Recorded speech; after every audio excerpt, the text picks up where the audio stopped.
All right, let's get back to some hard questions, courtesy of Blue Chew. Mike Cohen asks, Brian, during your time working behind the scenes in WWE, what was more fulfilling, working as a producer in NXT or working backstage on the main roster with Raw and SmackDown? Well, so look, they're very similar if the role is the same. If you are a producer of both main roster and NXT. I think the most rewarding for me was writing when I wrote SmackDown. And of course, I didn't do it by myself. I had a team with me that we collaborated and wrote that. But that was the most rewarding to see your stories come to life on TV, and you have some way of, like, I not only wrote the show, I would execute it in my mind and then throw those ideas out there, and they could use them or they could come up with their own stuff. A lot of the times I would like for talent to chime in on that, but I was very much attuned to how it should be executed, how we should go off the air, how we should, everything had to be perfect. And so I had the show written that way in my head. On paper it was this way, but in execution it was all in my head. So rewarding to see that play out, to see those stories maybe come all the way to WrestleMania and then like Kofi Mania. You know what I mean? Like that happened when I was writing the thing. And that's so rewarding when you get to see something like that that surpasses professional wrestling. And it's like, this dude deserved that. You know what I mean? And he got it.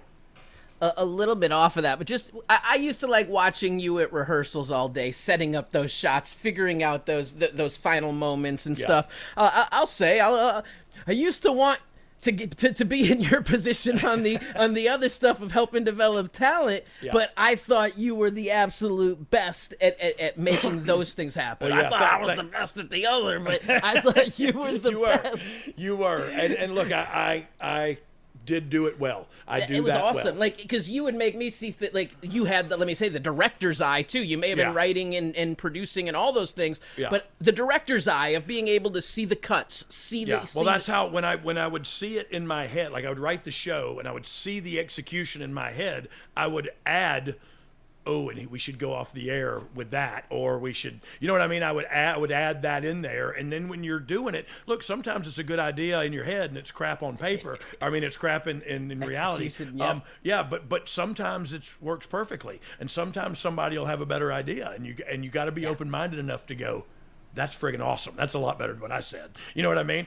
Sometimes I didn't do that. Sometimes I would argue with people because I get married to my own creative, and then I would have to realize it's just phony baloney wrestling, and none of this matters to world peace, and none of this matters to my children who love me and my grandkids. You know what I mean? Like, I would have to talk myself down off the ledge I put myself on because I thought my idea was the best.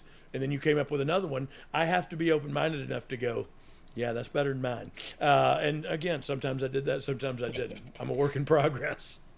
Canada's greatest athlete, and I love this handle at Duff upside your head, Duff upside your head, boom, boom, boom, Duff upside your head, say Duff up. Okay, we used to have a thing. Hold on, don't ask that question yet. Where we would say sardines, and pork and beans, and then you would say whatever you want. I can tell by your hair you've been sniffing underwear, sardine.